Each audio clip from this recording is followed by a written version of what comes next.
The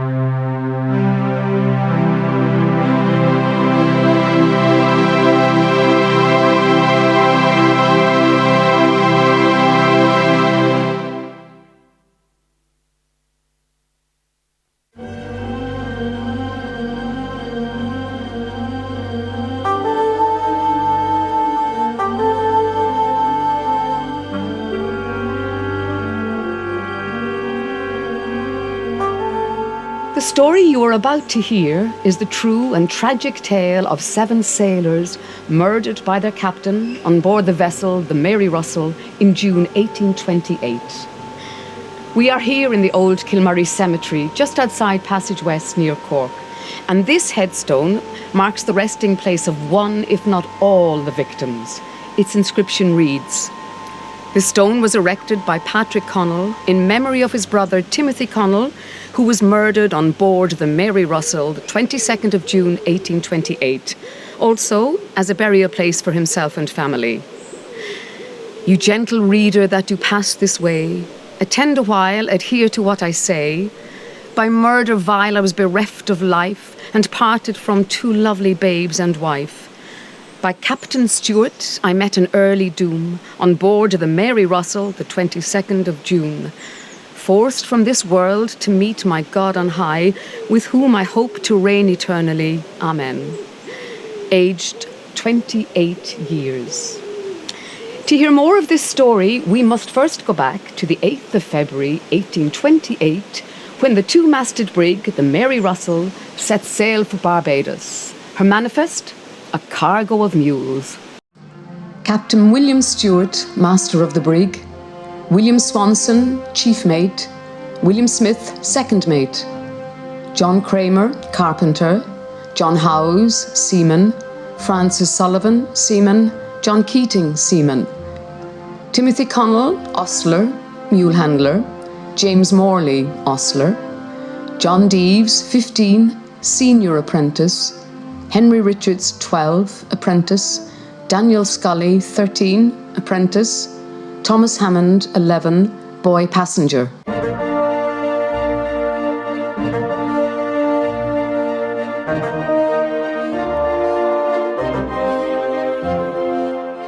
In the first decade of the 1800s, it was not unusual to have 600 ships anchored here in Cork Harbour, with up to 400 departing in convoy on any given day. By 1828, those days had passed, and the day the Mary Russell sailed from Cove, a mere 10 other ships left. One of those was the Hibernia. Its captain, James Gould Rains, plays a pivotal role in this story. The Mary Russell was a wooden brig of 132 tons, with a draft of 13 feet under load, and she would have been about 80 feet in length.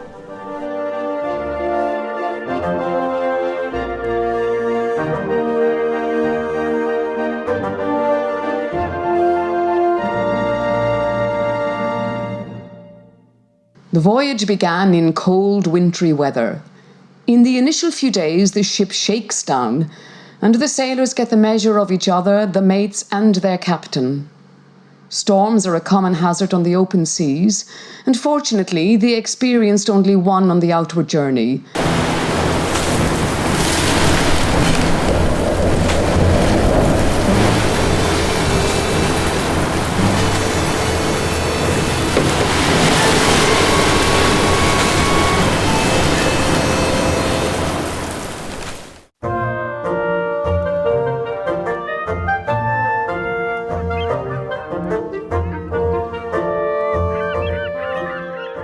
While in Barbados, Captain James Gould Rains of the Hibernia approached Captain Stewart, asking him for passage home to Cove.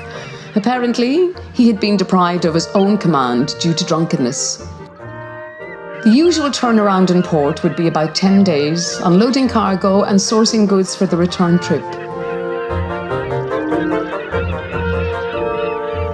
The Mary Russell left Bridgetown, Barbados, for Cork on the 9th of May with her original crew, Captain Rains travelling as a passenger. All on board had every reason to expect an uneventful 7-week trip back to Cork.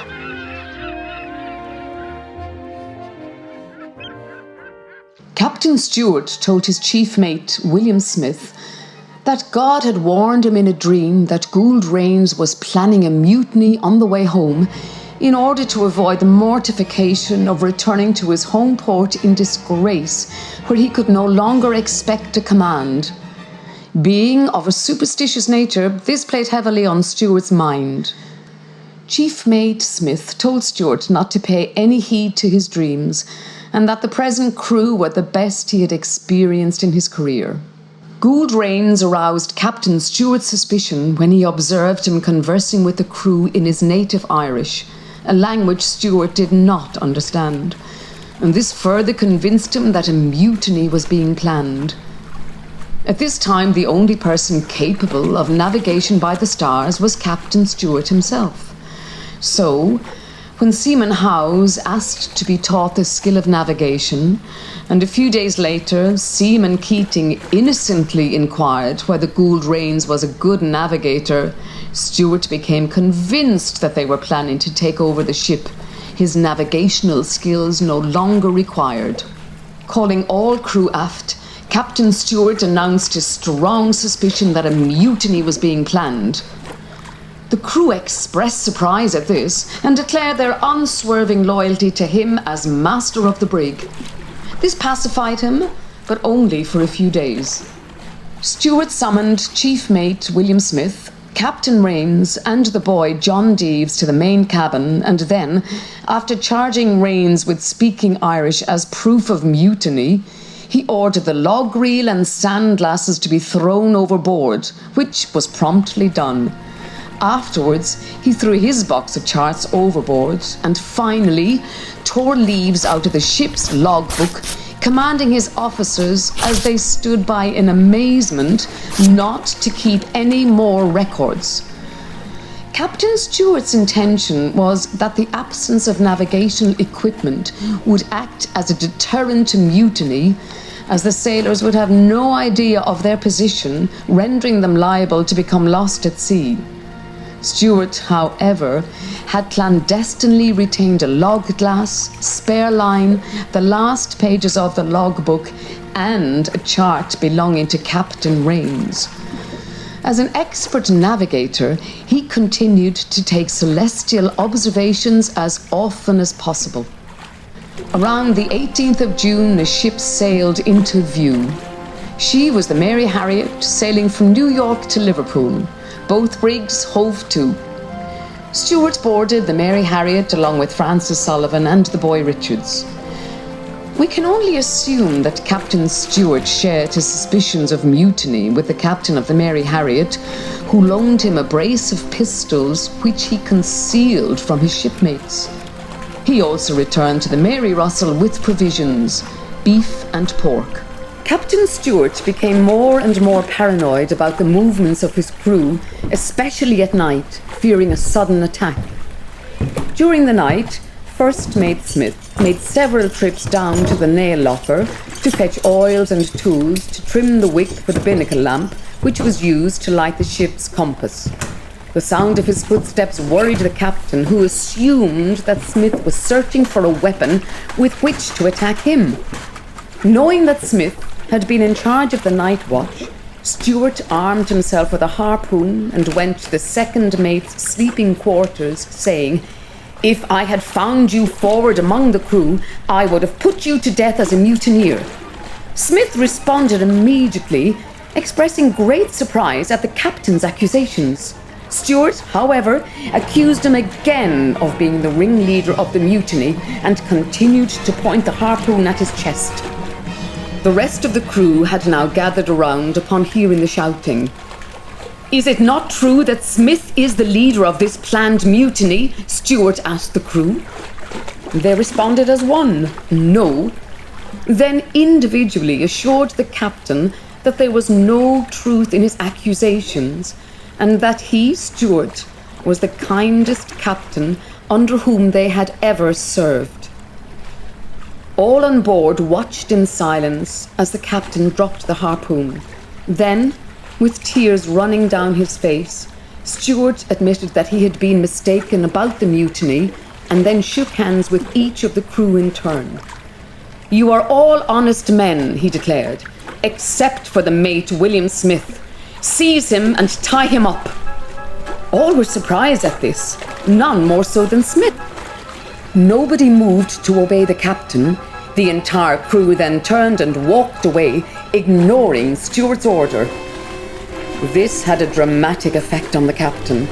He became greatly agitated and took the recently acquired pistols from his pocket, showing them to Smith. Stuart's pale face had turned purple and his hands were trembling. The men watched, scared at what they saw. If the captain came to harm, who would guide the ship home to port? William Swanson, John Keating and Timothy Connell were so alarmed by their captain's rage, they interceded with Smith to allow himself to be tied up. They promised to bear witness on his behalf on returning to port and to swear that he had committed no crime.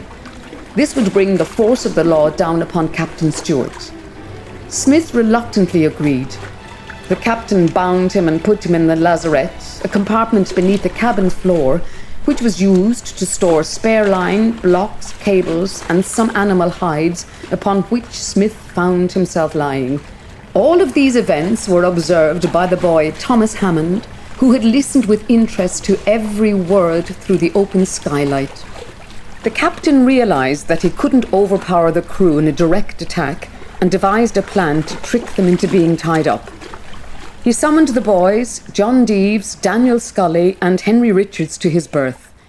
He then pulled a pistol from his pocket and threatened the boys with instant death if they did not obey his orders and refrain from any communication with the rest of the crew. These boys were aged 11 to 15 and were so terrified they would agree to anything the captain said.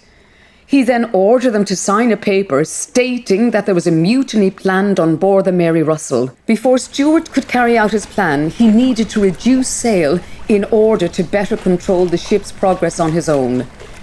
He ordered the headsails to be furled and the main topsail to be close reefed. These were unusual orders to be given on a brig heading home in fair weather at a point where they would normally maintain maximum speed.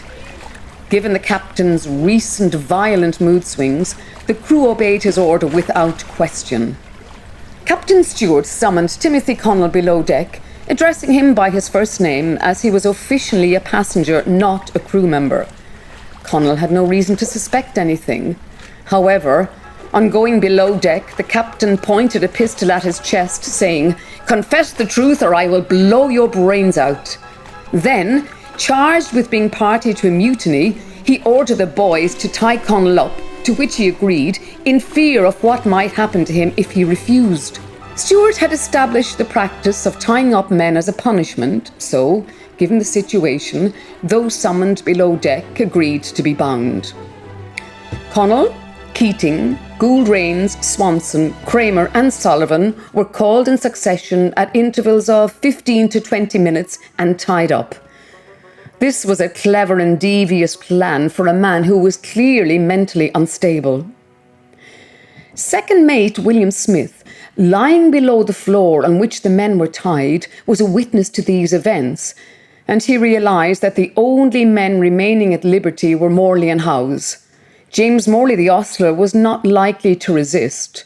John Howes was a different matter and became the only hope of Captain Stuart's plan failing. The captain sent one of the boys to summon Howes. He missed his footing on the steps and came to a halt about halfway down, where he was met by the captain pointing 2 loaded pistols at him. Asking him what he intended to do with the pistols, Stuart replied, "I have found you out. You are the ringleader of this plan." Howes spun back up the stairway, at which point Stuart snapped both pistols, but they failed to fire. Howes called back down to his captain, "Remember, you snapped 2 pistols at me, and I will have satisfaction when we get to Cork, if it costs me my life." Knowing that Howes was an intelligent and kind man, the captain then tried to appeal to Howes' better nature. Stuart lamented the fact that he had had no rest for several nights and pleaded with Howes to submit to being tied up so that no harm would come to any of them.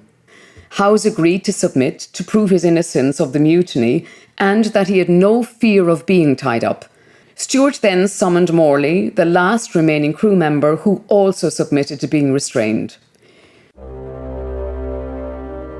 The entire crew and passengers, apart from the apprentices and the boy Hammond, were now in a state of helpless bondage. Stewart hailed a passing ship, but as it sailed toward the Mary Russell, it suddenly veered away, probably suspecting some form of trap. This gave Howes time to examine his wounds, which were not as bad as he feared. His movements attracted the attention of one of the boys, and realizing that the captain would soon appear, Howes immediately sat up and started searching for something with which to defend himself. "You're not dead," screamed Stewart, firing once again. This time the shot hit Howes in the thigh, who shouted, "That will do it." "No, it won't," replied Stewart. "Your voice is too strong." The captain jumped down through the hatch, ordering the boys to attack Howes, who now feared for his life. He grabbed a box containing books, which was the only object to hand. The captain fired again, but the box deflected the shot. Exhorting the boys to attack Howes, who pleaded with them not to harm an innocent man. This stopped them for a while, and the boy Deeves even asked the captain not to harm Howes. This enraged Stewart, who momentarily ignored Howes and threatened the boys with death if they did not attack him. This gave Howes an opportunity, so, fueled by adrenaline and desperation, he charged into the middle of his assailants and seized the captain in his strong grip. Wrestling him to the floor, Howes grabbed a harpoon from the boy Deeves and pressed it against Stewart's chest. He hesitated at this point, realizing that if he killed the captain after being accused of leading a mutiny, he would face the gallows. In this moment of hesitation, the boy Richard struck Howes on the head with an axe. This allowed the captain to escape along with the boys. The captain, with great excitement, spotted a sail in the distance. He raised the flag, signifying distress, and was overjoyed when the vessel changed course toward him. When quite close, this ship could see that the Mary Russell was in no obvious danger, with no apparent damage to her rudder and no obvious listing. The fact that only one man and 3 boys were visible on deck, and that the ship was under low sail, may have aroused suspicion that pirates were on board, hoping to ensnare a new vessel. Much to Stewart's horror, the ship now altered course and sailed away. The captain became enraged, grabbed a crowbar and called on the boys to follow him. He rushed below deck shouting, "The curse of God is upon you all." The boy Hammond, seeing the expression on Stewart's face, pleaded with him not to take the crowbar to the helpless men. The captain ignored the boy and began the ruthless work of death. He started on the chief mate Swanson, smashing the crowbar heavily down on his head. Blood and brain spattered in all directions, and soon Hammond's clothes were soaked through. Blow after blow rained down as Stewart made his way around the cabin, killing ostler James Morley, then carpenter John Kramer, seaman Francis Sullivan, his crewmate John Keating, and the other ostler Timothy Connell. Hammond, in his wake, pleaded for the slaughter to stop, to no avail. The final victim was Captain Gould Rains. Stewart declared, "James, I put a heavy curse on you, but now I take it away." He then landed a fatal blow on Rains' head.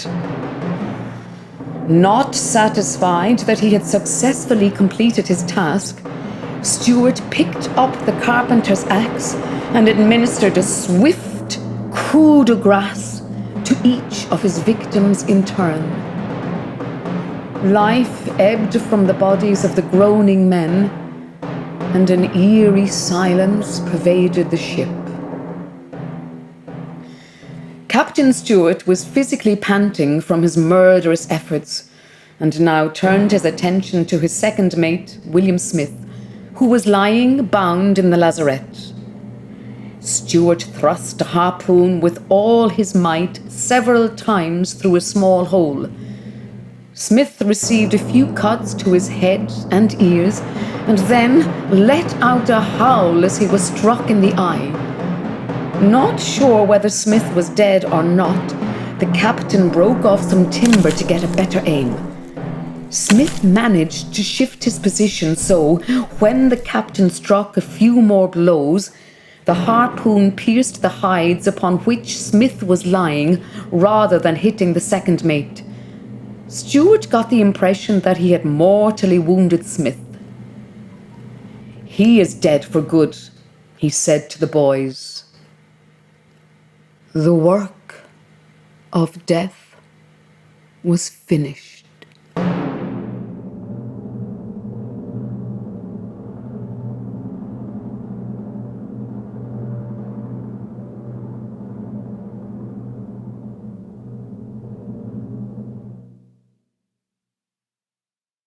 After the slaughter, Captain Stuart ordered the boys to bring him a plate of beef.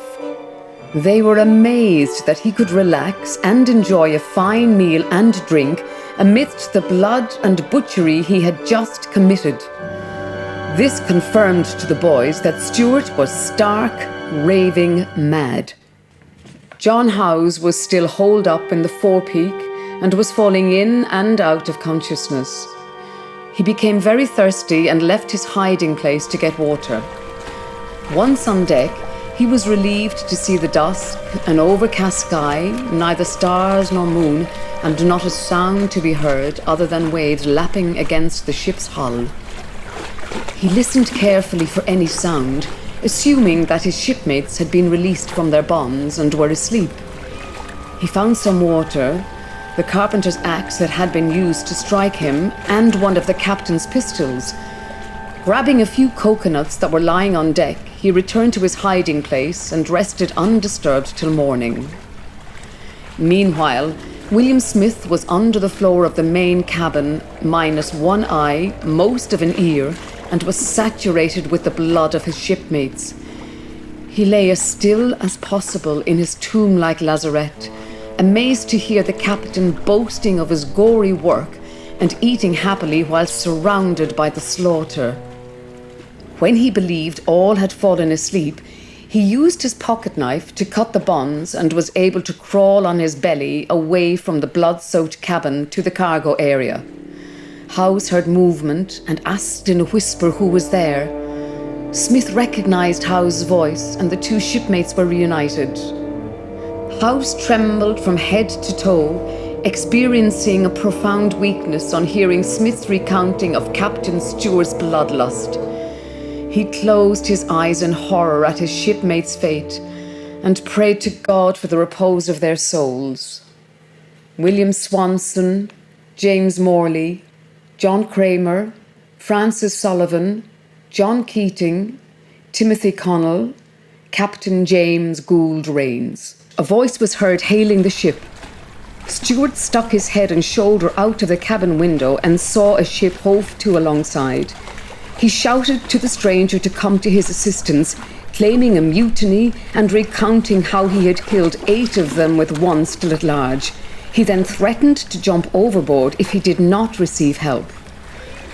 The ship was none other than the Mary Stubbs, the brig to which Mary Russell had been rafted in Barbados.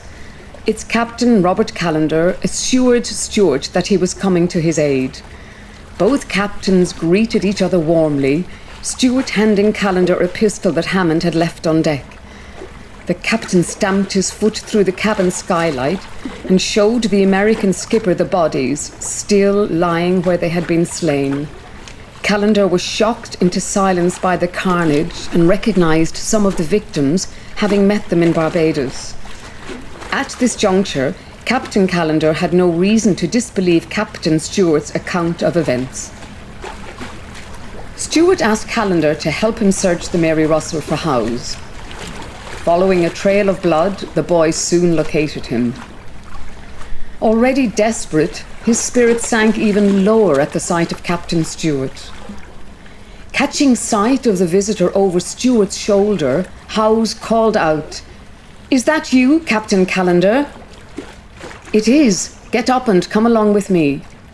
"Willingly, sir, if you will protect me from Captain Stewart."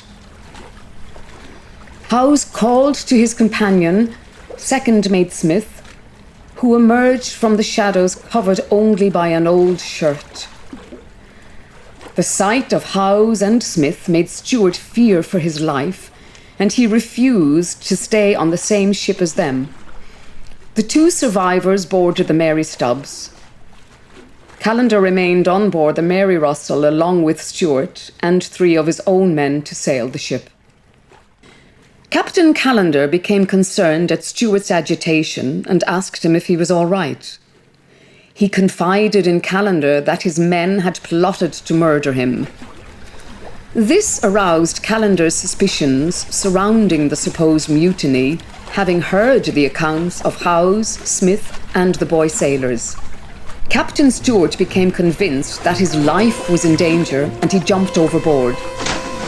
Callender ordered his rescue and, when he was safely back on board, remonstrated with him at such a foolish act. Stewart was like a man possessed and once again jumped overboard. This time, Captain Callender had Stewart's legs tied together to prevent any more insane attempts. Callender's men were nervous at being on board the same ship as Stewart, so the captain agreed to bring Stewart back to the Mary Stubbs and untied his legs to do so. As the fog lifted, 3 hookers could be seen nearby, and, for the 3rd time, Stewart jumped overboard and swam for the nearest boat. Callender changed course, expecting to pick up Stewart, but he had already boarded the hooker, which promptly headed west. Pursuit was impossible, so the Mary Russell and the Mary Stubbs resumed course for Cork Harbour and arrived there safely at about 10 p.m, dropping anchor off Cove. William Scoresby, his brother-in-law Colonel Fitzgerald, magistrate, and 1 other were the first party to board the Mary Russell. Scoresby was a well-educated man with a great scientific interest in the polar regions, where he had commanded a whaling ship. He had also been the first person to observe and record the unique shapes of snowflakes under a microscope. This proven capacity for detail well qualified him to interrogate the surviving crew members of the Mary Russell and to write an accurate account of their testimonies. Legal practice of the time dictated that inquests were held in the presence of the deceased. Those conducting the inquest remarked it was one of the most disturbing scenes of carnage they had ever witnessed. Further west, the fishing hooker that had picked up William Stewart handed him over to the Coast Guard and he was held in custody in Skibbereen. The London Times was the first international newspaper to break the story on 1st of July. This was quickly followed by reports in America and other parts of the world. In those pre-telegraph days, newspapers were carried by ship, so the news of the murders would not have circulated internationally until 6 weeks or so after the actual events. Once the inquest was over, part of the Mary Russell's cargo was unloaded at Passage West, watched by a large crowd of locals, anxious for a glimpse at the ship of the 7 murders, as she was now being called. She then continued upriver to Custom House Quay, where the remaining cargo was removed and stored in the serried ranks of sandstone and limestone-built warehouses situated behind the Custom House building, now known as the Bonded Warehouses. On July the 26th, the Mary Russell set sail with a new cargo bound for Newfoundland.